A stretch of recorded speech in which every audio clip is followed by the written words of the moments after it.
انسان کو اللہ تعالیٰ نے اتنی نعمتیں عطا کی ہیں کہ اگر وہ ان کا احساس کر لے تو کبھی بھی ناشکری اس کے انداز سے، رویے سے اور اس کی طرز زندگی سے ظاہر نہ ہو، بلکہ اس کا سانس سانس جو ہے وہ اللہ کا شکر کرے، اللہ کی تقدیس کے گیت گائے۔ لیکن یہ انسان ناشکرہ ہے۔ وَإِنَّهُ عَلَى ذَلِكَ لَشَهِيدٌ، اس پر اسے کوئی خارج سے گواہی کی ضرورت نہیں ہے، وہ خود اس پہ گواہ ہے، اسے خود پتا ہے کہ میں کتنا ناشکر۔ ذرا اندر اتر کے دیکھے تو اس نے کیا اس کی نعمتوں کا شکر ادا کیا ہے؟ اس کی کتنی بڑی نعمتیں ہیں حضرت انسان کو۔ انسان غور کرے، تدبر کرے۔ میں کئی دفعہ یہ بات بتا چکا ہوں، میرا ایک ملنے والا ہے، پیر بھائی ہے، تو اس کو مسئلہ کیا ہے کہ یہ جو منہ میں لعاب آتا ہے اس کی مقدار کم ہے۔ تو بنیادی طور پہ وہ لیکچرار ہے، تو اس نے روز جو ہے وہ طلباء کو لیکچر دینا ہوتا ہے، تو 15 منٹ نہیں بول پاتا کہ منہ خشک ہو جاتا ہے۔ اب ہم نے کبھی اس کو نعمت سمجھا؟ یہ جو منہ میں لعاب آتا ہے، ہم کہتے ہیں کہ یہ ایک مصیبت ہے، تھوکتے رہتے ہیں، لیکن اگر اس کی مقدار کم ہو تو زندگی اوکھی ہو جائے۔ یہ نظام انہضام پہ بھی اثر انداز ہوتا ہے، اور پھر اس کی بینائی بھی کمزور ہو گئی، ایک آنکھ کی بینائی تو بالکل ختم ہو گئی۔ مرض کیا ہے، مسئلہ کیا ہے؟ کون سی نعمت کم مل رہی ہے؟ پانی نہیں مل رہا، مل رہا ہے، آکسیجن نہیں مل رہی، مل رہی ہے، گردش خون جاری ہے۔ کمی کیا ہوئی؟ کبھی سوچا بھی نہیں ہم نے۔ لعاب کی مقدار ضرورت سے کم ہے تو زندگی مشکل ہو گئی۔ انسان یہ لعاب جس کی اہمیت تیری نظر میں کوئی نہیں، یہ کم ہو تو پھر زندگی عذاب بن جائے۔ تو اللہ نے جو تجھے نعمتیں دی ہیں اگر وہ نہ ہوں تو پھر بتا زندگی کیسے گزرے۔ تو انسان کو اتنی نعمتیں دی ہیں اللہ نے، اتنا کچھ عطا کیا ہے۔ اوناسس نامی دنیا کا امیر ترین شخص تھا، اس کی آنکھوں کے پپوٹے کام کرنا چھوڑ گئے۔ یہ آٹومیٹک سسٹم رب نے لگایا ہوا ہے، ادھر سے تنکا اڑا، ادھر آنکھ بند ہو گئی۔ اب ڈاکٹر سلوشن ٹیپ لگا کے اس کی آنکھ کھولتا تھا، اور جب سوتا تھا تو ٹیپ لگا کے بند کر دیتا تھا۔ کسی نے اس سے پوچھا کہ زندگی کی سب سے بڑی آرزو؟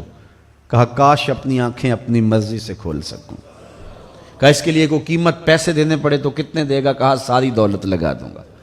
کبھی ہمیں یہ احساس ہوا؟ بہت سارے لوگوں کو آج پتہ چلا ہوگا یہ بھی ایک سسٹم ہے، ایسا ہے، رب نے قدرتی لگایا ہوا ہے، اس پر کوئی بل ہی نہیں کبھی آیا۔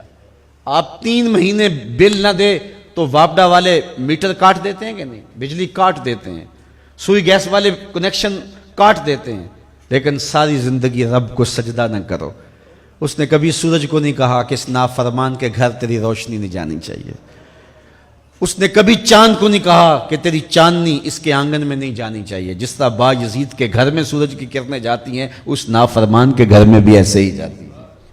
تو انسان کو اللہ نے بڑا کچھ دیا، لیکن یہ اس کے باوجود ناسپاس ہے، ناشکر گزار ہے۔ تو کہا اس کے لیے کوئی اس کو خارج سے دلیلیں نہیں چاہیے۔ انسان اگر اپنے پہ غور کرے تو انسان کے اندر ہی سب کچھ ہے۔ میں کہاں کھڑا ہوں مجھے پتا ہے، آپ کہاں کھڑے ہیں آپ کو پتا ہے۔ یہاں میں واز کر رہا ہوں، تلقین کر رہا ہوں، نصیحت کر رہا ہوں، آپ کی نظروں میں بہت اچھا ہوں گا۔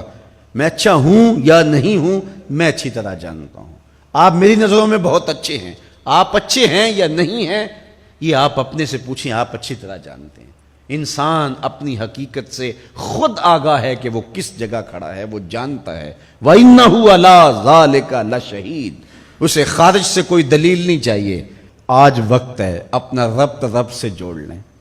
اس کی رحمتوں کے دروازے کھلے ہوئے، اس کی کرم نوازیوں کا می برس رہا ہے۔ یہ موسم نور ہے نا، ایک نیکی کرو 70 نیکیوں کا ثواب ملتا ہے۔ کرم نوازیوں کی برکھا برستی ہے۔ وہ ایک فقیر تھا، وہ بازار میں کھڑا رو رہا تھا۔ کسی نے رک کے پوچھا، کہا بابا کیوں رو رہے ہو، کیا ہوا ہے تمہیں؟ کسی نے مارا ہے، تنگ کیا ہے، بھوک کی شدت ہے، کیا ماجرا ہے؟ کہا نہ بابا یہ میرے مسئلے نہیں ہیں۔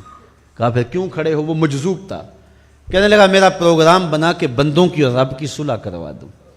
تو کہا پھر کیا ہوا؟ کہا وہ تو مانتے ہیں یہ نہیں مانتے۔ وہ تو کہتا ہے لے آئے نے میری دہلیز پہ، ایک آنسو سے سارے گناہ معاف کر دوں، لیکن یہ میری سنتے ہی نہیں ہے۔ ایسا پیار ہو گیا دنیا سے، میری بات ہی نہیں سمجھتے۔ میں انہیں سمجھاتا ہوں، آگے سے مجھے پتھر مارتے ہیں۔ میں ان کی خیر کے لیے ان کو کہانی سنا رہا ہوں، میاں یہ دنیا عارضی ہے، لیکن یہ مجھے گھور گھور کے دیکھتے ہیں۔ مجھے ان کی عقل پہ رونا آ رہا ہے، وہ کہتا ہے لے آ میری چوکھٹ پہ، ابھی معاف کر دوں گا، ایک آنسو سے سارے گناہ دھو ڈالوں گا، سمندر کی جھاگ کے برابر بھی گناہ ہیں تو مٹا ڈالوں گا. لیکن یہ سمجھتے نہیں ہیں.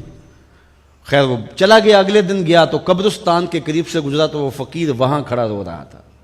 تو وہ پھر رو گیا. کہا بابا عجیب کہانی ہے تیری، بازاروں میں بھی روتا ہے اور قبرستانوں میں بھی روتا ہے، آج کیا مسئلہ ہے؟ کہا آج بھی میرا کل والا ہی مسئلہ ہے. کہا آج کیا مسئلہ ہے؟ کہا آج میں ادھر آیا تھا کہ ان کی اور رب کی صلح کروا دوں. تو کہا آج پھر کیا بنا؟ کہا آج یہ مانتے ہیں وہ نہیں مانتا.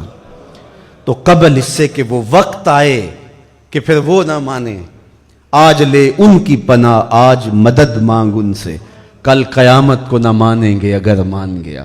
تو یہ تھوڑا وقت ہے زندگی کا، اس زندگی کو غنیمت سمجھیں.